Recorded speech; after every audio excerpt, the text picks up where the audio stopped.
আজকাল আমি খুব বিষণ্ণতায় ভুগতেছি। কারণ আজকালকে শয়তানের স্কুল কলেজে যখনই ঢুকি দুজন মানুষকে বেশি চোখে পড়ে যায়। কারণ তারা এত ভদ্র সহনশীল মানুষ।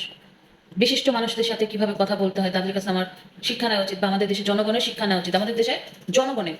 কারণ আমাদের দেশের জনগণ খুবই মূর্খ, অশিক্ষিত, অভদ্র। মানে কি বলবো, এত অশিক্ষিত মানুষ আমরা, যে একজন রাষ্ট্রদূতের সাথে বুকে হাত বেঁধে পা ঝুলিয়ে কথা বলাটা কতটা যে ভদ্রতা, এটা আমি ভাবতেই পারি না। যখনই যেখানেই দেখি না কেন, বুকে হাত বেঁধে ভদ্রতা নিয়ে কথা বলা, পা ঝুলিয়ে কথা বলা।